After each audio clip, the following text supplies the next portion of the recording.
Trauma, a word that carries images of pain and struggle. It's an experience we all go through, affecting people of all sorts of backgrounds. At its core, trauma is a deeply distressing or disturbing experience that overwhelms our ability to cope. It can stem from a variety of places. It could be the aftermath of war, abuse, or the loss of a loved one. And while the experience of trauma is universal, it affects us on a deeply personal level, and it's different from person to person, often manifesting in ways that are unique to each individual. Omori, an indie RPG developed by Omocat, is a game that does an excellent job of taking the player on a journey through the mind of its protagonist, exploring the themes of friendship, loss, and the impacts of traumatic events on a young group of children. You play as Omori, the character the game was named after. You start the game in a white void known as Whitespace, and based off the laptop in your room, when Omori gets tired of the emptiness of Whitespace, he steps out into Headspace, where he meets his friends. After emerging out of Omori and friends head into the forest playground, meeting with Mari and Basil. This is where you get a real sense for everyone in the group. Omori is apathetic, emotionless, and silent. Aubrey is cheerful and bright, the morale of the group. Kel is the energetic, loud troublemaker. Hiro is the sensible grown-up of the group, here to mediate as the wise older brother figure to everyone. Mari is Omori's older sister. She's kind, reassuring, and is described as the glue that keeps everyone together. She stops any arguments between Kel and Aubrey, and in her own way helps Hiro with his own eight-legged problems. Then Basil, shy, empathetic, and with a tendency to avoid fighting, spending his time tending to his flowers and storing away the precious moments he has with his friends in his scrapbook. After meeting with Mari and Basil, the group all decide to head over to Basil's house. Once they get there, however, Basil finds a strange photo.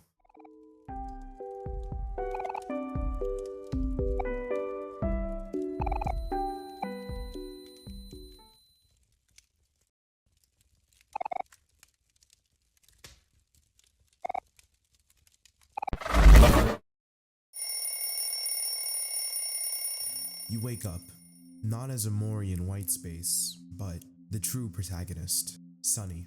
This is the real world, and in it, things are a lot different.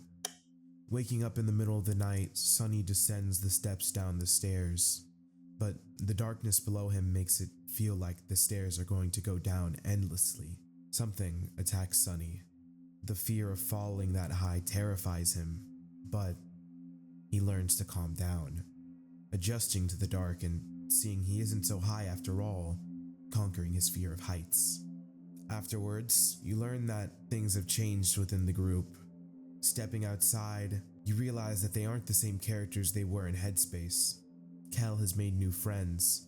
Aubrey has joined a new group, holding animosity towards her now old friends. Hiro is off to college. Basil is a nervous mess who hasn't talked to his friends in years. And Mari is dead, having unexpectedly committed suicide. That is when realization hits. Headspace, for Sunny, is an escape from the death of Sunny's older sister. Sunny is traumatized. If there was a specific diagnosis that I, a random guy on YouTube who does stupid videos, would give him, I'd say Sunny suffers from post-traumatic stress disorder. Post-traumatic stress disorder, or PTSD, is a mental health condition that's triggered by a traumatic event, either by experiencing the event or witnessing it. Symptoms can include flashbacks, nightmares, and severe anxiety, as well as uncontrollable thoughts about the event. Avoidance. Trying to avoid thinking or talking about the traumatic event, avoiding places, activities, or even people that remind you of the traumatic event. It's a symptom of PTSD that is easily recognizable in Sunny. Sunny shuts down at any mention of anything that can relate to Mari's death, and yet, even in his dreams, these triggers keep appearing. Intrusive memories. Another symptom of PTSD. can be defined as recurrent, unwanted, distressing memories of the traumatic event and upsetting dreams or nightmares about the traumatic event. Sunny, no matter how much he tries to, can't run from Mari's death. A lighthouse, a library, a barn. It has been told to us that Sunny has locked away everything time and time again, but that can't stop it from revealing itself. Sunny uses Headspace as a way to hide from Mari's death and the trauma it gave him. In it, nothing has changed. The 4 years spent in isolation has never happened. His friends are all there, and Mari is alive. But that doesn't change the fact that Sunny, at least subconsciously, knows that this is wrong. Mari's death continues to bleed through into a world where it shouldn't. Sunny spends most of his teen life desperate to run away. That is what white space is meant to be, after all.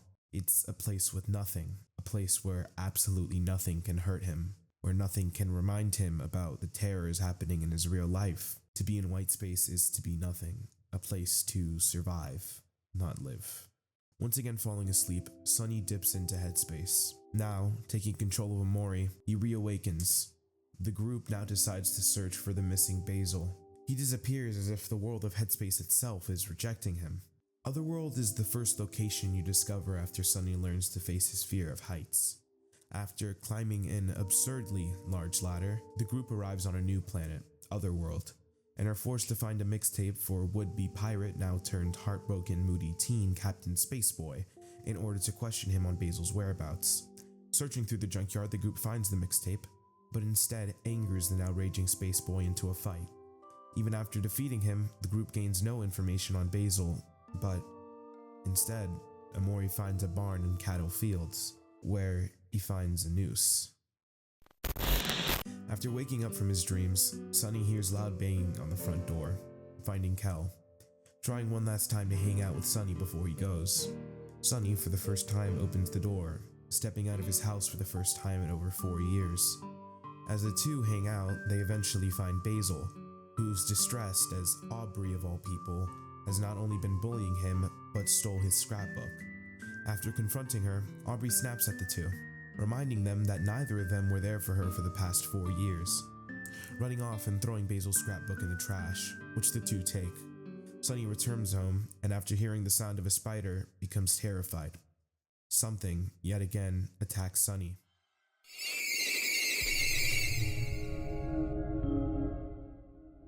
But Sunny once again calms down and focuses on what's really happening. Seeing nothing but a small spider on the ground, Sunny steps on it, finally getting over his fear of spiders. After Sunny learns to focus and overcome his fear of spiders, the group back at Headspace pushes past into Firefly Forest to once again find Basil.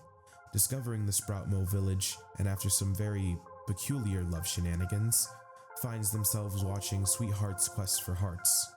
Sweetheart is the narcissistic yet also hopeless romantic.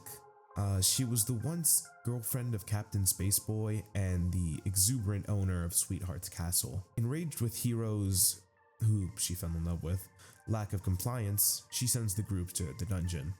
After escaping the castle and returning to her show, the group then finds Sweetheart, who's now apparently really into self-cessed.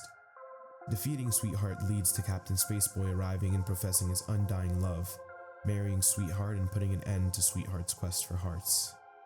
But it ends up leaving a strange opening on stage. Omori finds a mysterious library underneath and reads through many books, detailing what seems to be the strange, disconnected memories of Sunny's past.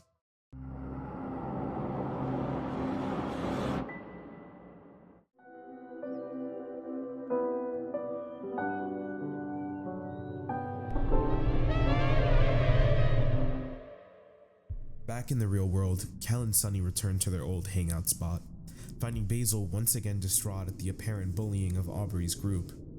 Once it's just left to Kel, Sunny, Basil, and Aubrey, an argument brews that eventually results in Aubrey angrily screaming at Basil, saying he shouldn't show his face after what he did. Aubrey pushes Basil, accidentally throwing him into the lake. Kel, too busy berating Aubrey for what she did, tells Sunny to go help Basil. But as Sunny attempts to, his fear of drowning takes over. Struggling to breathe, Sunny feels as though the water is keeping him down, but Sunny yet again calms down, focuses, and learns to persist. Sunny is no longer afraid of drowning. Hiro, back from college on vacation, saves Sunny and Basil. After bringing Basil back to his house, the group arranges for Kel, Sunny, and Hiro to have a sleepover at Sunny's house. Omori yet again reawakens in Whitespace, finding all his friends have gone missing. Finding Mari at North Lake, Mari guides Sunny to a system of docks, telling him that he still has one thing he needs to overcome, hoping that Sunny, deep down, is still in there. Transforming into her spirit self from the real world and disappearing. Mari's appearance here breaks the essence of what Headspace is meant to be. Mari addresses Omori as Sunny, explicitly appears as a ghost, and then vanishes. It can only be described as supernatural, and it probably is. Throughout Omori, a white egret orchid continuously appears. It is explicitly told to us it symbolizes the phrase, "My thoughts will follow you into your dreams." Mari's wishes, even after death, haunt Sunny. And even if he doesn't realize it, those wishes are just that she wants him to move on. Omori follows a whirlpool down to Underwater Highway and finds his way to the Casino Hotel Last Resort, where he finds Kel, who tells Omori that the entirety of his friends were tricked into getting jobs. In a way, this could be interpreted as Sunny, who has now seen just how much his friends and everyone else has sort of developed over the past 4 years, seeing them as having matured and moved on, being symbolized by all of them getting jobs while he doesn't. As the two head inside, they spot Mari, who acts as if this is the first time she's seen Omori today, confirming that the Mari we saw earlier was not the one from Headspace. Omori and Kel find Aubrey, and Omori ends up reminding both of them that they're still looking for Basil, yet for some reason they both seem to have forgotten that. It's almost as if Headspace itself is erasing Basil. And so, remembering what they have to do, they go tell their boss, Mr. Jossam, they quit. After fighting over Hiro, the group leaves to continue the search for Basil, and sees Sweetheart, who apparently divorced in a day. She's off to find, or in this case make, her true love. They follow her down to Deeper Well and find Humphrey. Entering inside and discovering that Sweetheart is apparently using a group of sea witches to scientifically recreate herself. Unfortunately, Sweetheart leaves the payment to the group, who is a little short on funds, and so they're forced to fight all three, followed up by the now hungry Humphrey, eventually escaping his jaws. Omori now has the final piece to venture into a place Sunny is desperately keeping closed. The Humphrey section is long. It takes place right before the greatest shift in Sunny's mind and the game Omori. It can really only be described as Sunny's attempt to prolong his exposure to the truth. Humphrey himself acts as a representation of Sunny. He lives his life inside of himself, continuously swallowing down anything from the outside, just as Sunny pushes out and submerges the truth. Omori, having escaped from Deeper Well, finds a pit where Basil's house once was. Falling down, Omori steps deeper into Sunny's conscious. At the depths of Sunny's mind lies black space. Unlike white space, that harbors nothing, a haven for Sunny, black space is Sunny's deep subconscious, harboring all of Sunny's repressed fears, now uncontrolled and incomplete. Venturing through it, Omori discovers multiple versions of Basil, who all die in various ways. Eventually, Omori finds the real Basil, and when given the chance to save him, Omori kills him. No matter how many times the path is concealed, the flower boy will always find it. Basil knows too much. Basil will always know too much. And as such, Basil has no place in Headspace. Sunny wakes up and goes to Aubrey's house with Kel and Hiro to check up on her and make up. After the group talks it out, they decide to go to Basil's house so that Aubrey can apologize to him. When the group arrives, they find out that Basil has been in his room all day, reeling from the death of his grandma earlier that day, the only family he had left. The group decides to have a sleepover at Basil's house to make sure he knows his friends are there for him, and there, Sunny falls asleep. Sunny finds himself in Whitespace, not as Omori, but this time as himself. Walking past Omori, Sunny takes the light bulb hanging off the ceiling and shatters it, releasing black space. In black space, the trauma and memories of Sunny's life manifest, but he's not the emotionless Omori who can see it all and react calmly. He's Sunny, and this place is filled with the things that haunt him. Here, the very thing Sunny fears most exists. Something. An entity Sunny has been forced to fight again and again and fails to defeat each and every time. But the reason for that is simple. Something is not like the enemies fought throughout Headspace. You can't just hit it and have it take damage. Something isn't a physical entity. It's a manifestation of Sunny's fears. Something Sunny can't hurt. Sunny feels dizzy, his lungs tighten up, his heart is beating out of his chest, he's trembling, but that won't stop him anymore. Sunny calms down, focuses, persists, and then learns to overcome, to see something for what it really is. Sunny overcomes his fears and is now ready to accept what happened that day. At the pit of Sunny's subconscious, where the things that fear him the most lay. What lays at the center? Redemption. It stands somewhere behind the many doors in black space. The door to redemption would never open to him as Omori, but he's Sunny now. To be redeemed, Sunny's subconscious can't be explored by Omori. Sunny needed to go in himself. And here he is. What lies behind the door to redemption is the truth. Something Sunny had spent the past 4 years running from. In the innermost depths of Sunny's mind, buried beneath Headspace, white space, and at the core of black space, lies everything Sunny had hidden away. A death that Sunny had tried to run away from. A tragedy that haunted Sunny for 4 years. Slowly picking up the pieces of his fragmented memories of that day, Sunny slowly remembers everything. Mari hung herself. Sunny killed Mari. There are countless mentions throughout the game of Mari's perfectionism, as well as Sunny's own loss of interest in rigorously playing the violin.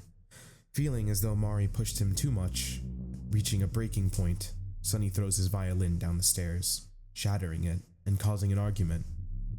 It was an accident, a horrible product of factors stacking on top of each other that led to this. Sunny pushed Mari, yes, but he had no intentions of dropping her down a flight of stairs, and Mari, whose knee was still injured, was unable to properly balance herself and stop her fall. And the broken violin that laid at the bottom of the steps making contact with her neck only made it worse. Nothing more but a freak accident caused Sunny to kill the older sister he loved. Basil, who happened to come over at the time of Mari's fall, was devastated. Emotionally distressed and trying to help the entirely broken Sunny, he covers up Mari's death as a suicide to protect his best friend. One day, the day of Sunny and Mari's recital, a day that should have been another beautiful memory to add to their scrapbook, forever ruined them. Basil would become an emotionally damaged mess, unable to face his friends, in constant fear and desperate to convince himself that Sunny did no wrong, perpetually believing that it was something behind him. Something behind him pushed Mari. Something behind him blacked out all the pictures. He couldn't tell Aubrey that's what happened, and so he let Aubrey get mad at him. It wasn't Sunny. And Sunny, forever traumatized by his actions, would spend the next 4 years of his life isolated, desperate to push away and repress that day as if it never happened. He's hidden the truth away time and time again, but he's found it now. Sunny has fully remembered his actions. Sunny remembers how much he hates himself. He remembers that he's just a monster. Can he accept that? Sunny awakens, still reeling from the realization of his actions, comes to a different realization. He's left Basil alone for 4 years. A Basil who didn't repress the memory of what happened on that day. A Basil who had no friends to turn to, forever scarred and not wanting to face them. A Basil who didn't have a Sunny to turn to. A Basil who just lost his grandma. Sunny has a choice. Run away, leave, go home, sleep, and pretend nothing happened. Go into the car and leave it all behind. Or go to Basil's room, open the door, and face what's on the other side. Sunny goes to Basil's room and opens the door. Basil attacks Sunny, desperate to defeat the thing that has been causing Sunny so much trouble. The something behind him, the something that's tormented him, and the something that caused all of this. And Sunny, reaching a new sense of fear and pain during the fight, passes out. Memories. When you're at your lowest, when it feels as though nothing ahead can save you, you look back to when things were brighter. A sunny day where you simply hung out with your friends, a simple birthday party, a winter night filled with opening gifts. Memories of his past flood Sunny's mind. They mend the part of him that was lost. The memory of his friends encouraging him to move forward, spur him on. Now, there really is only one thing in his way. What is Omori? Disassociation. The disconnection or separation of something from something else, or the state of being disconnected. This includes the act of feeling or acting as a different person. Omori is escape. An entity with no emotions. A person that can never be affected by anything. Sunny once existed in Headspace as himself, but it was too much. The truth would always come back to him as long as he continued to be in Headspace. He needed Omori. Omori himself acts as a way to hide the pain of Mari's death, to hide the truth of Mari's death. As such, as long as he exists, Sunny can never move on. Omori is white space. To live as Omori is to live as nothing. That's why Omori is created soon after the creation of white space. And now that Sunny is fully facing the truth, Omori, the keeper of that truth, will do everything to contain it all again, to do what he was made for, and once again repress everything. Omori is repression. To accept Omori, to live as him, is to suppress and erase Sunny's past, a coping mechanism that was once just used as a method to hide away from the pain and guilt Sunny felt in the aftermath of Mari's death, is now the thing standing in Sunny's way to the truth, to redemption. Sunny confronts Omori in white space. Knowing now that Sunny has fully acknowledged the truth, Omori uses it against him. Omori attempts to break Sunny, using the truth against him to break his resolve. Sunny is confronted with a choice. Accept Omori, hiding away from reality, repressing his trauma, and living his life in the deluded but idealized world of Headspace. Or confront the truth, accept his actions, his mistakes, and learn from it. Sunny has to learn to forgive himself. But can he? Sunny has a choice. Continue or quit. Sunny regains his will to stand and readies his violin, playing the piece he was meant to play for the past 4 years.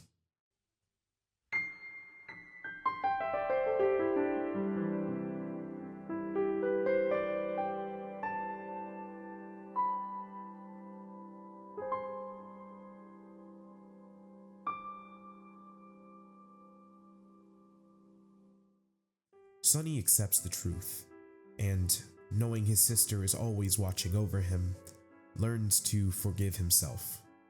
Omori, having now fully fulfilled his role, fades away, returning to Sunny and completing the two halves. Sunny bids goodbye to white space, the place that had sheltered him for so long. He doesn't need it anymore. After the fight with Basil, Sunny is severely injured, waking up in a hospital, his eye bandaged. Sunny finally releases the emotions he kept locked away, crying in his bed. After getting up, he makes his way to Basil's room, ignoring the figments of his Headspace friends, finally only looking towards reality. Entering Basil's room, he finds his friends. Sunny, after all this, utters his first words. I have to tell you something. The story of Omori ends here. It doesn't matter how his friends reacted, whether or not they condemned him or forgave him. Sunny has forgiven himself. Something, the manifestation of Sunny's guilt over the tragedy of that day that has tormented him ever since, finally fades away, and Sunny is finally able to smile after so long.